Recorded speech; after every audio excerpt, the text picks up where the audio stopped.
listening to the EPT Works Listen, Love, Give podcast. Hi, I'm Dr. Annette Cargioli, the Forgiveness Doctor. I'm here to help you create phenomenal health, happiness, and new life with energy, intuition, and forgiveness. EPT is short for Emotional Polarity Technique, an innovative, holistic emotional therapy that will change your life for good.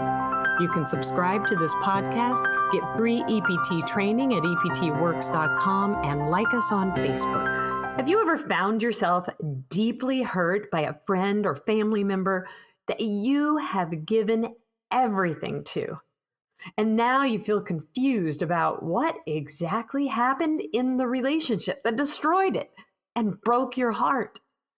After the relationship is destroyed and your heart is broken, you still find yourself rehashing it over and over in your mind, trying to figure out what you could have done differently to save it.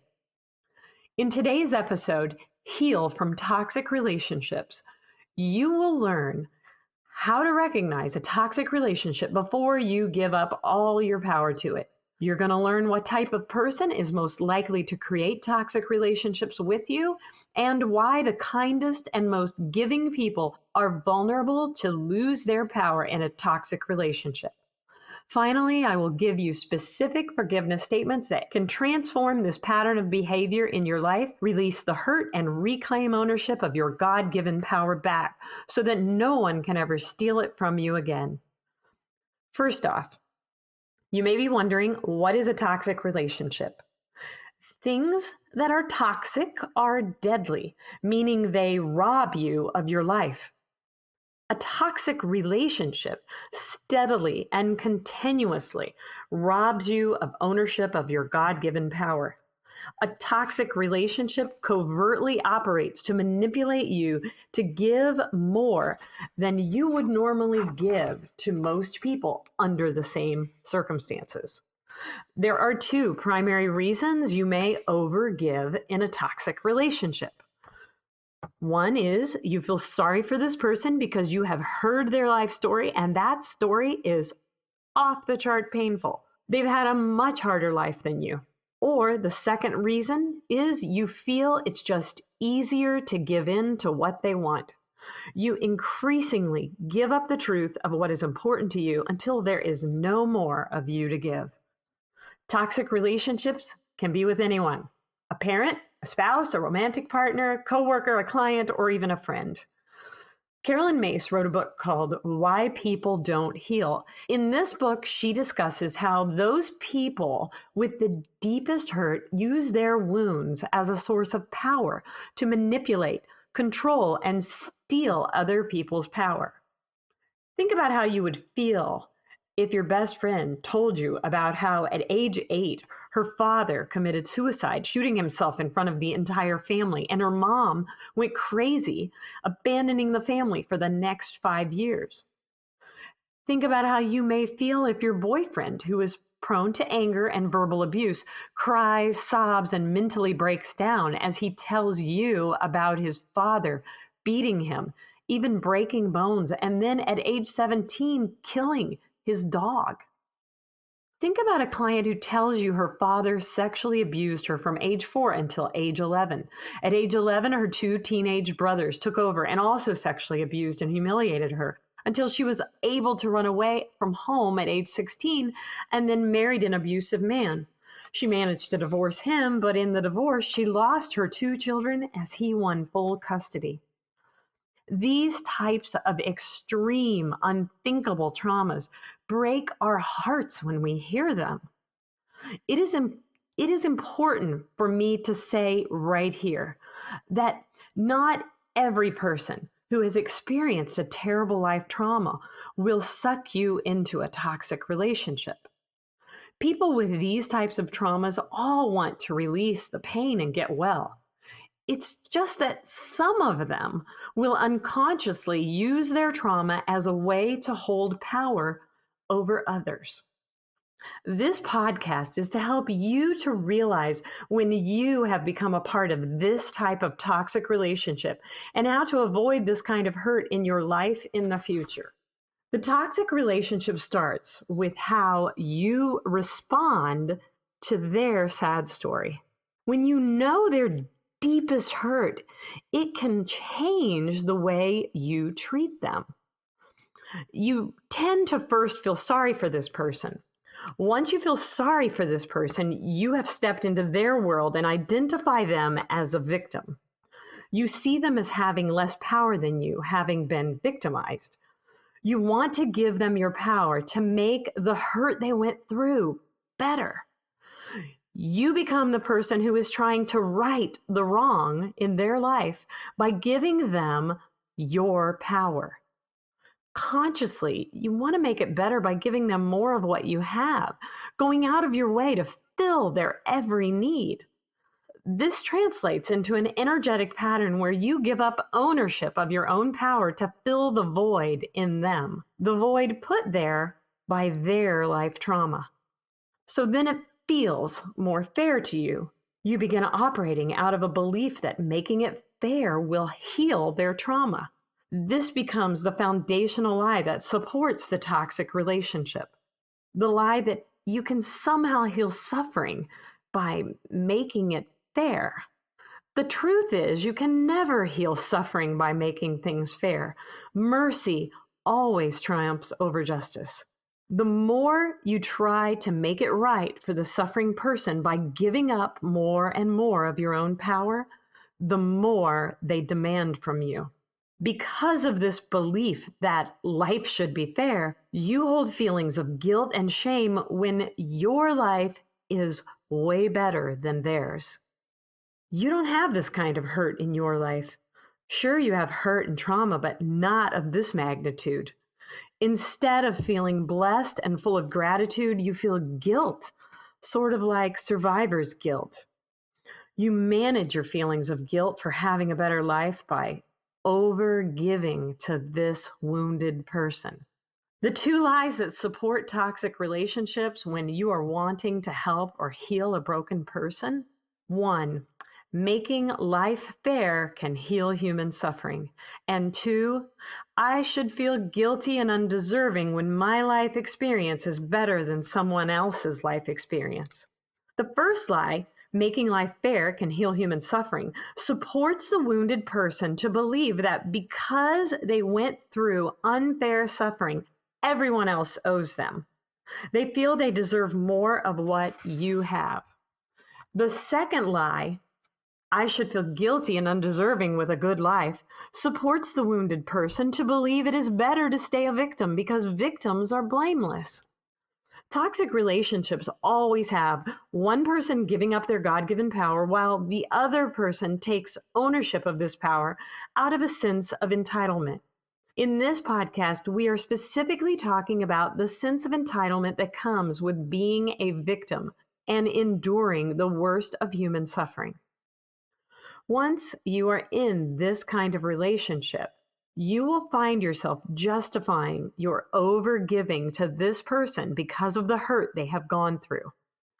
Let me give you some simple examples of this. Your best friend frequently berates you in a way that you would never tolerate someone else treating you this way because you know her father abused her over and over when she was a child. Your mother uses you as her personal servant and criticizes you constantly. You would never allow another person to treat you this way. You allow your mother to do it because you feel sorry for her because your dad hurt her and left her when you were 5. Your spouse orders you around like you are a child and puts down your ideas regularly. You don't speak up because his life is hard. He has to work harder than you. His previous wife was mean to him. You allow this even though you would never allow this in other relationships in your life.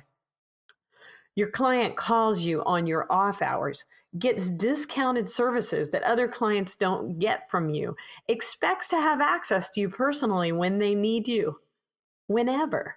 Because you know their story is so painful, you let them get away with this more than you would allow any other clients to do this or to treat you this way.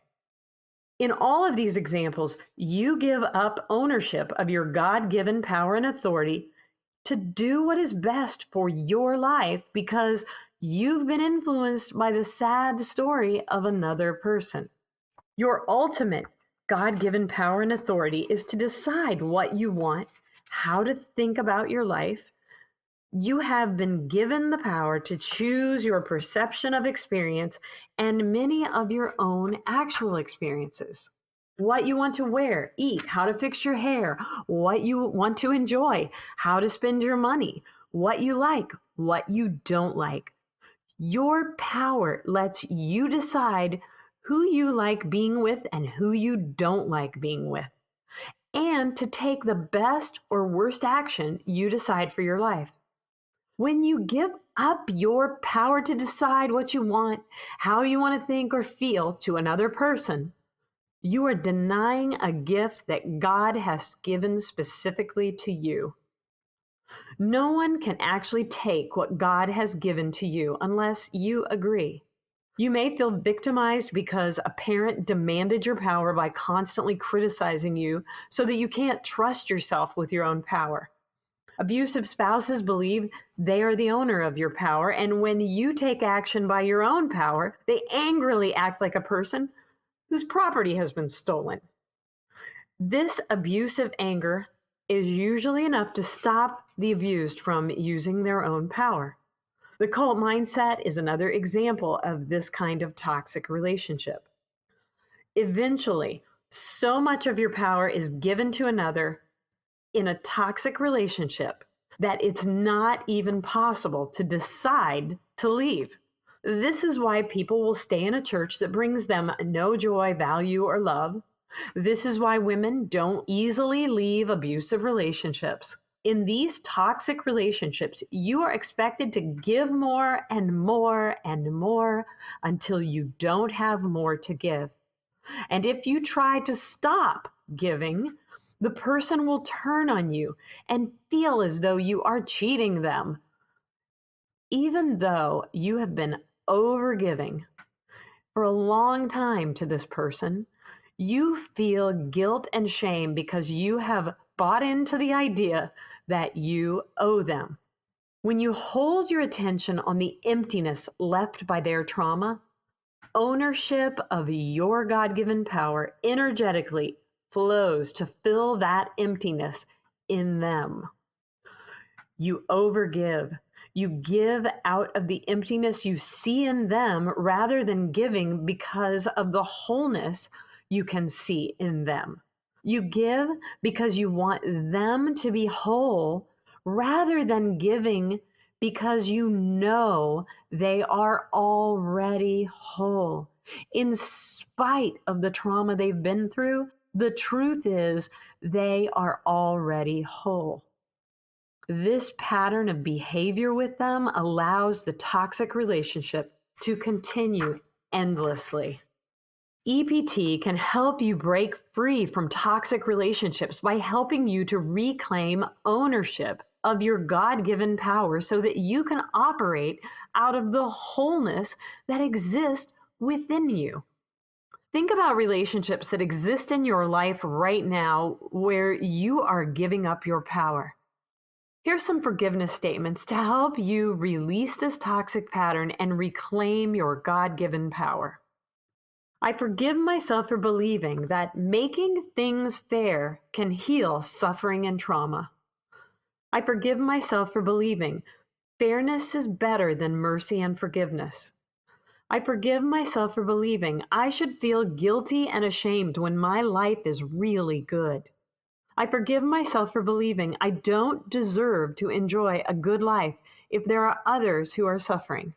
I forgive myself for believing I don't care about the suffering of others if I take in and enjoy the good life God gives me. I forgive myself for believing people who suffer the most deserve more than me. I forgive myself for believing I have to suffer more, deprive myself to prove I care about those who hurt. I forgive myself for believing I have to deprive myself of what I need to make it better for those who have suffered trauma. I forgive myself for believing I can't love a victim without putting all my attention on their suffering. I forgive myself for believing I can't love a victim without giving up ownership of my own God-given power. I forgive myself for believing I must feel guilty and ashamed when I am not a victim. I forgive myself for believing the suffering of a victim gives him freedom from guilt. He can get away with things because of his hard life story. I forgive myself for believing it is bad for me to own my own power, drive my own car, respect what God has given me. I forgive myself for believing I don't own any power.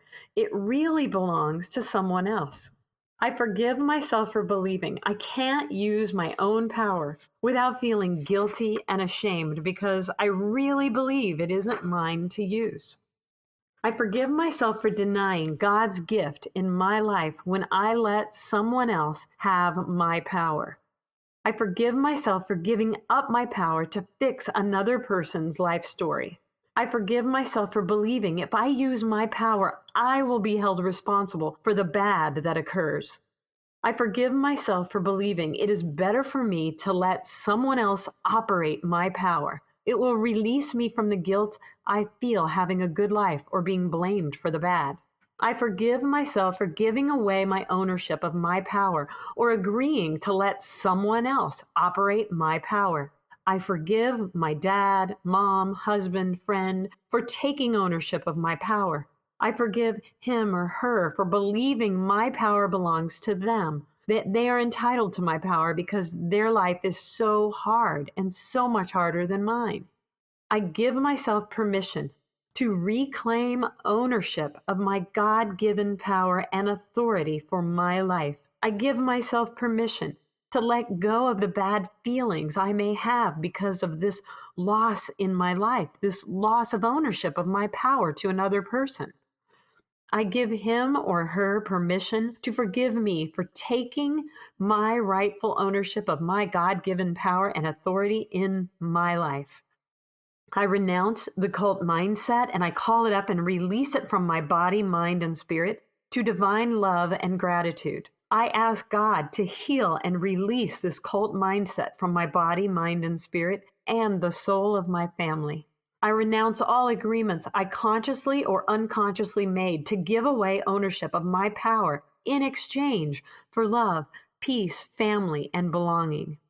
I forgive myself for making any such agreements. I give myself permission to forgive my mom for making such an agreement. Without this loss of power, I am free to take action by my own God-given power and authority, and I feel good about that.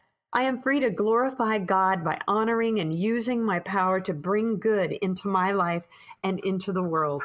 I can be who I am and honor my needs, even when there is someone who wants ownership of my power.